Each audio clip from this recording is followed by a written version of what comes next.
Halo semuanya, kembali lagi bersama saya Johan di Jurnal Trading ID. Jadi pada kesempatan video kali ini saya akan coba bahas kembali untuk update dari pergerakan XAUUSD, ya dimana kemarin XAUUSD naik itu sekitar 2%, yaitu sampai dengan harga 1973,55 ya kalau kita perhatikan di sini. Lalu untuk penurunan terendahnya itu ada di 1870,77 sampai dengan 1880 ya di demand harian H4-nya ini. Nah, kalau saya perhatikan memang kemarin itu kan sempat si Rusia itu melakukan penyerangan ya ke Ukraina. Nah, ini adalah salah satu penyebab naiknya harga komoditas. Jadi nggak cuma si XAU doang yang naik, tapi untuk seperti oil, silver, platinum, ya bahkan harga kebutuhan pangan pun naik gitu. Dan untuk harga komoditas pokoknya kemarin itu hijau semua ya. Sedangkan untuk seperti indeks di Asia, Europe, sama Amerika pun hancur ya, terutama indeks di Rusia itu minus sekitar 45%. Nah, kalau saya perhatikan memang investor ini cenderung beralih ke emas ya. Jadi kemarin itu yang pas dia naik sampai 2% itu terjadi karena adanya panic buying ya, di mana market itu merasa bahwa ketika dia membeli emas ya, maka itu akan lebih aman ketimbang dia memegang USD, karena emas itu adalah salah satu bentuk safe haven yang berlaku di semua negara. Jadi misalkan dia mau jual di negara A, terus dia beli di negara B, atau dia mau jual lagi di negara C, ya itu masih berlaku ya kalau untuk emas. Ya itu makanya kalau misalkan ada seperti case perang ataupun corona dan lain sebagainya seperti kemarin, nah itu harga emas benar-benar naik tinggi ya, karena memang emas itu adalah salah satu bentuk investasi safe haven yang bisa diperdagangkan di semua negara dan itu berlaku di semua negara ya.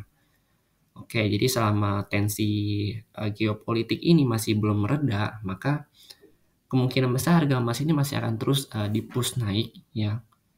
Dan emang kalau saya perhatikan penurunan hari ini pun hanya sebatas retracement aja. Bahkan saya coba ukur ya tadi ya di area 4 jamnya. Saya coba ukur menggunakan Fibo ya. Kita ukur dari sini di 1780 ya, ini kan kenaikan dia ya. Sampai paling tingginya itu di 1973 ya. Atau 1973. Nah, dia itu sebenarnya berhenti atau penurunan kemarin itu berhenti di area retracement-nya dia ya. Jadi retracement itu di area 50 ini sama area 61.80 ya, ini adalah area retracement dia. Ya berarti dia itu kurang lebih berhenti di area 1877.53. Ya kalau untuk dari 4 jam yang kita ukur ini kan dia naik nih dari sini nih ya. Naik dari 1781 sampai 1973 ya, lalu kita tarik Fibo ya dari bawah ke atas. Nah, ini kita menemukan area retracement-nya di sini. Makanya kemarin itu dia langsung naik di area ini karena ini adalah area retracement-nya dia kalau kita ukur menggunakan time frame 4 jam. Oke, lalu kita perhatikan lagi di sini sudah saya coba berikan beberapa supply dan demand, walaupun jujur beberapa hari ini kalau kita perhatikan memang kita itu cenderung trade on news ya. Jadi secara teknikal itu hanya sebagai bantuan aja, tapi kalau untuk sentimen pasar yang seperti naik turunnya harga ya, terutama untuk komoditas itu lebih ke arah news. Makanya sentimen news ini benar-benar kuat sekali kalau menurut saya. Dan memang sering sekali ya kemarin itu secara teknikal itu banyak yang dilanggar. Oke, kalau kita perhatikan memang untuk saat ini market itu sudah agak cooling down. Nah, di sini saya coba susun beberapa demand dan supply areanya bahkan di time frame 15 ya, 15 menit nih. Nah, untuk saat ini dia itu tertahan di area time frame 15 menit ini ada supply area ya, atau di 1 jam juga kita ada melihat di sini ada supply area. Dan kalau saya perhatikan selama dia nggak bisa menembus area ini, maka kemungkinan besar dia akan turun ke sini ya, ke area 1870 sampai 1880, lalu dia melakukan retrace ke sini ke 1902 atau 1900, baru dia lanjut turun ke 1850-an. Itu kalau untuk skenario turunnya dia. Tapi kalau misalkan dia masih ingin melanjutkan kenaikan, ya jadi sini saya susun 2 skenario. Ya, kalau misalkan dia ingin melanjutkan kenaikannya, maka dia bisa menembus area ini, ya, area yang saat ini nih 1917 atau 928. Dia lanjut ke area supply-nya di sini di 1938 sampai 1847. Lalu dia retest lagi ke sini, baru dia lanjut ke sini.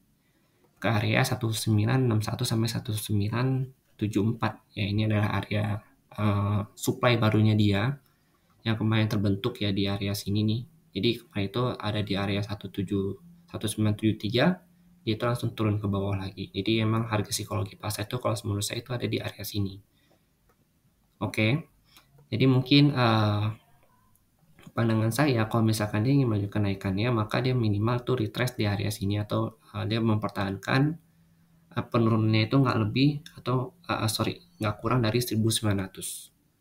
Ya, kalau dia udah jebol 1900, maka kemungkinan besar dia akan ke area 1850 atau di 1870 yang di sini.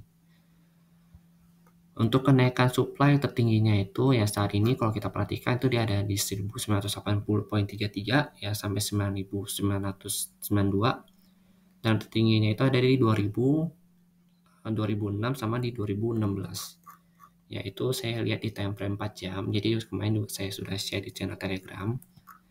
Ya, jadi untuk supply yang tadi saya jelaskan itu ada di sini, lalu ada di sini. Ya, kalau misalkan worst case banget si emas ini masih naik terus ya kemungkinan besar dia akan ke 2068 ini lagi kembali nih, yang waktu harga corona kemarin. Karena kalau kemarin oil pun sempat menyentuh 100 ya, langsung dia turun lagi ke bawah pada jam 2, jam 3 subuh kemarin. Ya, makanya kalau saya perhatikan memang kalau secara candle 4 jam itu masih bullish ya, masih bullish. Nih. Dia masih bertahan di atas trendline-nya dia. Oke. Jadi sekian dulu analisa saya mengenai CXOUSD. Jadi kalau misalkan kalian ada pandangan lain atau misalkan saya yang salah, silahkan kalian komen di kolom komentar. Atau kalian bisa join di channel Telegram Junat Trading ID. Terima kasih dan sampai jumpa pada video berikutnya.